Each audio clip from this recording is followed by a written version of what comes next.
1 जनवरी 2025 से पेंशनर्स की जिंदगी आसान हो गई है। सरकार ने सभी पेंशन लेने वालों को एक बड़ा तोहफा दिया है। कर्मचारी पेंशन योजना यानी ईपीएस के तहत पेंशन पाने वाले सभी पेंशनर्स अब किसी भी बैंक शाखा से पेंशन ले सकेंगे। कैसे? चलिए इस रिपोर्ट में आपको बताते हैं। सरकार ने एक नए सिस्टम की शुरुआत की है जिसके तहत अब पेंशनर्स किसी भी बैंक ब्रांच से पेंशन ले सकेंगे। इसके लिए कर्मचारियों के पेंशन भुगतान का एक नया सिस्टम CPPS शुरू किया गया है, जिससे पेंशनर्स को अब केवल अपनी तय शाखा पर निर्भर रहने की जरूरत नहीं होगी। सेंट्रलाइज्ड पेंशन पेमेंट सिस्टम के तहत पेंशनर्स को पूरे देश की किसी भी बैंक शाखा में उनकी पेंशन मिल सकेगी, चाहे वो कहीं भी रहे।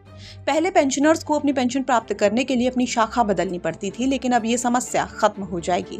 इस बदलाव से पेंशनर्स को बड़ी सुविधा मिलेगी, खासकर उन लोगों को जो गांवों या दूर दराज के इलाकों में रहते हैं। पेंशन उनके खाते में तुरंत जमा हो जाएगी। इसके अलावा पेंशन डिस्ट्रीब्यूशन की प्रोसेस को और भी बेहतर बनाने के लिए आधार बेस्ड पेंशन सिस्टम लागू किया जाएगा, जिससे पेंशन वितरण और भी आसान हो जाएगा। माना जा रहा है कि सरकार का ये कदम लाखों पेंशन धारकों के लिए वरदान साबित होगा। इस नई व्यवस्था से उन्हें ब्रांच बदलने या पेंशन ट्रांसफर के झंझट से मुक्ति मिलेगी। आपको बता दें कि भारत सरकार के श्रम और रोजगार मंत्रालय ने पिछले साल 4 सितंबर को ही CPPS के तहत ये नई सुविधा लागू करने की घोषणा की थी और अब 1 जनवरी से इसे लागू कर दिया गया है। इस पहल का उद्देश्य 78 लाख EPS पेंशन धारकों को सुविधा और सहूलियत देना है।